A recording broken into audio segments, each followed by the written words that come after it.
Maître Sim, bonjour. Bonjour, Monsieur Romaric Tenda, bonjour. La candidature du professeur Maurice Kamto a été rejetée par le Conseil électoral d'élections Cameroun avec pour motif pluralité d'investiture par le Manidem. Quel est le sens de cette expression en droit? Écoutez, nous avons été très étonnés de découvrir le motif pour lequel le Conseil électoral de l'ECAM a rejeté la candidature du professeur Maurice Kamto. Nous avons, je dois le dire, en toute humilité, mais en toute franchise, nous avons monté un dossier de candidature absolument bétonné sur le plan juridique. Nous avons produit toutes les pièces requises par l'ECAM et même plus que cela, on a donné d'autres pièces qui n'étaient pas exigées pour qu'il n'y ait aucun doute sur la régularité de ce dossier et sa conformité. Et donc, il est évident que l'ECAM, devant ce dossier qui était en acier, en béton armé, a décidé de le rejeter sous un prétexte, sous un motif qui nous étonne un peu parce que, en tant pas de pluralité de candidatures, on se serait attendu que le président d'un parti politique donne une investiture à plusieurs personnes, mais ici ce n'est pas le cas. Il y a deux personnes qui ont investi au nom d'un même parti. Et les CAM se devaient, parce qu'ils sont un organe qui organise les élections depuis quelques années, et les CAM se devaient, à son niveau déjà, de vérifier lequel des deux présidents a la légalité et a la légitimité. Il est comme ne l'a pas fait. Il est comme a préféré rejeter la candidature du professeur Maurice Kamto. Cela nous étonne totalement. Et surtout que le Manidem n'était pas le seul parti concerné par cette supposée pluralité de candidatures. Je ne cite pas les autres partis politiques. Ça ne m'intéresse pas, mais tout le monde sait très bien que d'autres partis politiques avaient d'autres candidats investis par un même parti, mais dont les dossiers ont été acceptés pour l'un des candidats. Il nous semble que l'ECAM a refusé de jouer son rôle. L'ECAM a convoqué plusieurs fois, a invité plusieurs fois M. Anissé Kané comme président du Manidem. Leur propre jurisprudence interne, leur propre document interne suffisait pour qu'ils disent à l'autre monsieur, dont je n'ai pas envie de prononcer le nom, vous n'êtes pas habilité à investir un candidat parce que nous, ici à l'ECAM, et des documents également de l'administration territoriale qui est pour le tutelle des partis indiquent que celui qui peut investir, c'est M. Anissé Kané. Je pense qu'il y a là un conspiratisme de l'ECAM. J'ai le sentiment que l'ECAM n'est pas un organisme indépendant, que cette décision a été soufflée par notre adversaire politique, le RDPC et son président. Et nous sommes malheureux que dans notre pays, aujourd'hui le Cameroun, que nous en soyons encore pour une soi-disant démocratie à ce niveau de faiblesse, à ce niveau de partialité d'un organe qui est supposé être indépendant. Mais écoutez, quand vous verrez comment on nomme les dirigeants de l'ECAM, vous comprendrez pourquoi ces gens sont à la solde entière du parti pour lequel ils sont quasiment des annexes. C'est très triste, je dois le dire, et le dire clairement, de manière ferme et sans aucune rancœur, parce que nous savons ce qu'il nous reste à faire. Maurice Kamto introduira un recours au Conseil constitutionnel dans les prochaines heures. Qu'attendez-vous de cet organe qui tranche généralement en dernier ressort? Il est évident que le Conseil constitutionnel a toujours rendu des décisions en défaveur des partis politiques de l'opposition qui l'ont saisi et en particulier en défaveur du MRC. Donc, le candidat Kamto saisira très naturellement le Conseil constitutionnel parce que c'est un égaliste en l'âme jusqu'au bout des ongles. Maurice Kamto est un républicain. C'est dans ce sens donc qu'il déposera, comme vous l'avez dit dans quelques heures, en tout cas dans le délai légal, au plus tard demain, un recours devant le Conseil pour faire dire la vérité, pour qu'il soit établi par cette institution qui, je l'espère, examinera tous les éléments de fait et de droit qui lui seront présentés et qui saura rendre justice au candidat Kamto pour qu'il aille compétir.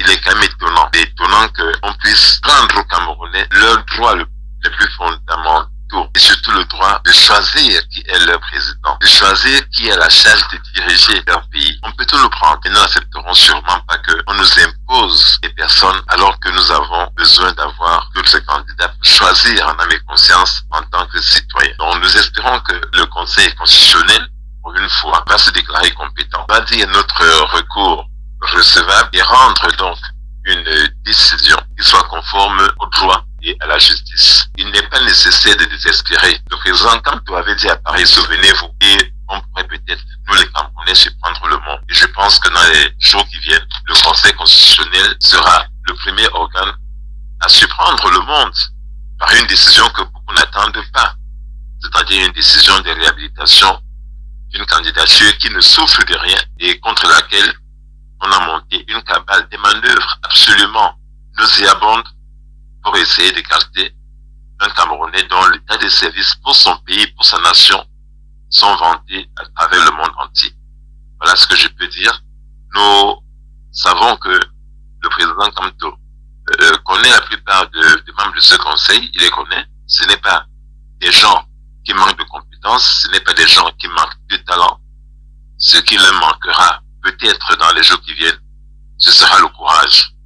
Mais ce que moi je peux dire à ces conseillers, c'est de penser à leur serment de rendre la justice. Autrement, auront-ils fait de leur serment? C'est à cela que moi je peux les appeler. Pour certains analystes et spécialistes du droit, ce rejet de candidature sonne comme une volonté manifeste d'écarter la seule réelle chance d'alternance au Cameroun. Partagez-vous cet avis, maître? Mais c'est évident. Lorsque on va réveiller un fossile qui dormait tranquillement dans son village, un fossile politique, je veux dire, qui depuis 5 ans ne s'est jamais intéressé aux affaires politiques, qui pendant 5 années s'est présenté toujours comme un patriarche traditionnel et non pas comme un homme politique. Quand on va donc réveiller cet homme pour venir signer volontairement une candidature, il est évident que le parti au pouvoir ne veut pas avoir en face de lui la personne que les Camerounais considèrent aujourd'hui comme étant la meilleure chance pour notre pays, la meilleure chance pour que le Cameroun retrouve l'aura qu'il a eu dans le passé. Nous avons un candidat qui est déterminé, un candidat qui connaît et qui aime son pays profondément, un candidat qui est au courant des situations, je veux dire, de la marche du monde, qui a une carrière diplomatique avérée. C'est le candidat, à mon sens, à notre sens, le plus complet aujourd'hui pour diriger le Cameroun. C'est Maurice Kamto. Et je pense que même en leur fort intérieur, ceux qui se sont présentés le savent également. Notre pays est dans un tournant absolument difficile. Allons-nous accepter de vivre encore des années de misère, des années d'angoisse, des années sans eau, sans courant? C'est la question à laquelle les Camerounais doivent répondre dans quelques semaines. Ce sera, sur Romaric Tenda, un vrai référendum. Ce n'est pas une élection très simple. Ce sera une question à laquelle il faudra répondre.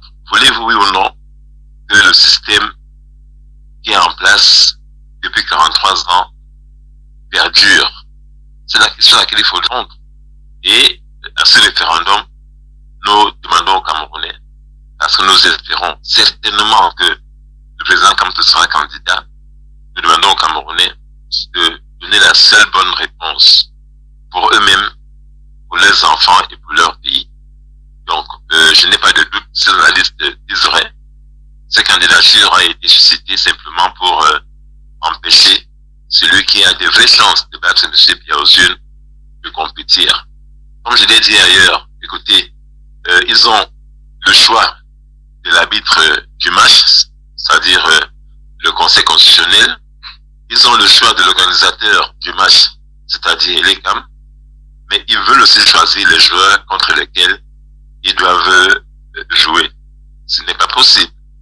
Ils peuvent désigner l'arbitre, désigner le commissaire du match, désigner le stade où on va jouer et l'heure du match, mais ils ne peuvent pas nous imposer les adversaires contre lesquels ils vont jouer. Ce qu'ils veulent faire. J'ai dit, nous n'accepterons pas ça et je pense que le Conseil constitutionnel suivra la voie des Camerounais et rendra la seule bonne décision qu'elle doit rendre, à savoir valider la candidature du candidat Maurice Kamto. Quel message est-ce que vous pouvez envoyer aux Camerounais qui affirment qu'il n'y aura pas d'élection sans la candidature de Maurice Kamto? Nous demandons aux Camerounais de rester calmes, de rester sereins. Il n'y a aucune raison en l'état d'avoir peur. Je comprends l'attitude des Camerounais. Je leur parle tous les jours. Je reçois des centaines de coups de fil.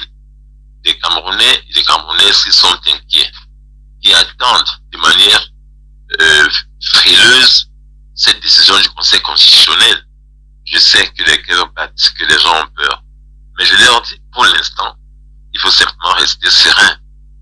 calme. C'est le message que le président Kamto Maurice donne.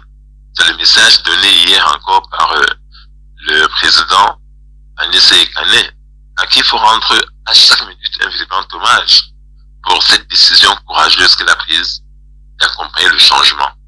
Je pense que les Camerounais doivent donc suivre le message de ces deux leaders, qui est celui de rester calme pour l'instant et d'attendre sereinement la décision qui sera rendue par le Conseil constitutionnel. Dans tous les cas, nous avons fait ce que nous devons faire. Il appartient aux Camerounais de décider de leur destin, de décider de leur avenir. Cela leur appartiendra. Ça n'appartiendra pas à quelqu'un d'autre, mais à eux et à eux seuls.